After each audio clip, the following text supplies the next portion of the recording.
Indian aviation, അതായത് ഇന്ത്യയുടെ production എന്നതിനെ പറ്റി ക്വസ്റ്റ്യൻ മാർക്കായി. പിന്നീട് നമ്മൾ MiG-29 അത് നമ്മുടെ കയ്യിൽ ഉണ്ടായിരുന്നു. പിന്നെ കൂടുതൽ നമ്മൾ വീണ്ടും ഇന്ത്യ ചൈന ഇഷ്യൂ ഉണ്ടായിക്കഴിഞ്ഞപ്പോൾ അത് കൂടുതൽ നമ്മൾ വീണ്ടും റഷ്യയിൽ നിന്ന് വാങ്ങി ഇന്ത്യ ചൈന ബോർഡറിലും ഇന്ത്യൻ ബോർഡറിലൊക്കെ ഡിപ്ലോയ് ചെയ്തു.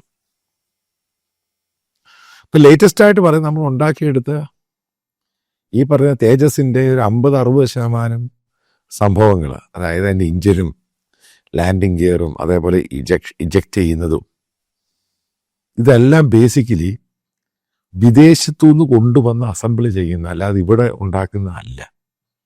അപ്പോൾ ചില ആൾക്കാരൊക്കെ പറയുന്ന ഇന്ത്യക്ക് എന്തുകൊണ്ട് ഇഞ്ചിൻ ഉണ്ടായിക്കൂടാ, എന്തുകൊണ്ട് അതുണ്ടായിക്കൂടാ. ആദ്യം നിങ്ങൾ മനസ്സിലാക്കേണ്ട ഒരു പ്രധാനപ്പെട്ടൊരു പോയിന്റ് ഉണ്ട്. ഇസ്രായേൽ അറിയാം ഈ ഡിഫൻസിൻ്റെ കാര്യത്തിൽ വളരെയധികം ടെക്നോളജി യൂസ് ചെയ്യുന്ന ഒരു രാജ്യമാണ്. 1965 അവർ സ്വന്തമായിട്ട് ഫൈറ്റർ എയർക്രാഫ്റ്റ് നിർമ്മിക്കാൻ വേണ്ടി ഇസ്രായേലി ഏവിയേഷൻ കമ്പനിയാണ്, പ്രൈവറ്റ് കമ്പനിയാണ്, ഗവൺമെൻറ്റിൻ്റെ ഫണ്ടോടുകൂടി വലിയ പ്രോജക്റ്റ് അവർ തുടങ്ങി. ഹ്യൂജ് എമൗണ്ടാണ് മുടക്കിയത്.